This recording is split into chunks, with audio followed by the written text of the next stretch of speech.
సంక్షేమ క్యాలెండర్ కు బదులుగా చంద్రబాబు సర్కార్ అప్పుల క్యాలెండర్ అమలు చేస్తోంది. వారం వారం అప్పుల మోత మోగిస్తూ రాష్ట్రాన్ని రుణాంధ్రప్రదేశ్ గా మార్చేసింది. అధికారంలోకి వస్తే సంపద సృష్టిస్తానంటూ ఎన్నికల ముందు నమ్మబలికిన చంద్రబాబు అందిన కాడికి అప్పులు చేయడమే లక్ష్యంగా అడుగులు వేస్తున్నారు. ఇదంతా కప్పిపుచ్చుకోవడానికి గత ప్రభుత్వం అప్పులు చేసిందంటూ దుష్ప్రచారం చేస్తున్నారు. గత ప్రభుత్వంపై బురద జల్లుతున్నారు. చంద్రబాబు చెప్పేవన్నీ అబద్ధాలేనని కాగ్ నివేదికలే స్పష్టం చేస్తున్నాయి. గత వైఎస్ జగన్ ప్రభుత్వంలో అప్పులపై ఇన్ని రోజులు చంద్రబాబు కూటమి నేతలు చెబుతూ వస్తున్న లెక్కలన్నీ పచ్చి అబద్ధాలేనని శాసన మండలి సాక్షిగా బట్టబయలైంది. వైఎస్ఆర్సీపీ సభ్యులు అడిగిన ప్రశ్నలకు ఆర్థిక మంత్రి కేశవ్ బుధవారం మండలిలో లిఖితపూర్వక సమాధానమిచ్చారు. కాగ్ వెల్లడించిన గణాంకాల ప్రకారం వైఎస్ఆర్సీపీ ప్రభుత్వం దిగిపోయే నాటికి బడ్జెట్ లోపల బడ్జెట్ బయట చేసిన అప్పులన్నీ మొత్తం 6,32,204 కోట్లేనని మంత్రి సమాధానంలో స్పష్టం చేశారు.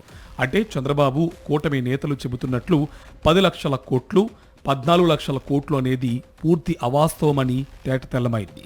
2023-24 ఆర్థిక సంవత్సరం మార్చి నాటికి బడ్జెట్ అప్పులు 4,91,734 కోట్ల రూపాయలు.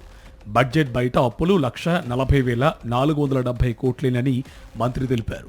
మొత్తంగా వైఎస్ఆర్సీపీ ప్రభుత్వం దిగిపోయే నాటికి రాష్ట్ర అప్పులు 6,32,204 కోట్లేనని స్పష్టం చేశారు. చంద్రబాబు ప్రభుత్వం అధికారం చేపట్టినప్పటి నుంచి ఇప్పటి వరకు బడ్జెట్ బయట చేసిన అప్పుల గురించి ఆర్థిక మంత్రి కేశవ్ సమాధానం చెప్పకుండా దాటవేశారు.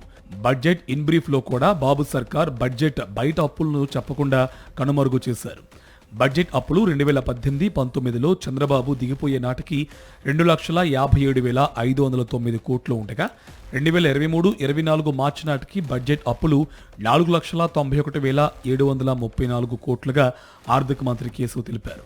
అంటే వైఎస్ఆర్సీపీ ప్రభుత్వ హయాంలో బడ్జెట్ అప్పులు 2,34,225 కోట్లేనని విస్పష్టంగా తేలింది. అంటే ఇన్నాళ్ళు కూటమి సర్కార్ చేస్తున్న దుష్ప్రచారం ఇప్పుడు బట్టబయలైంది.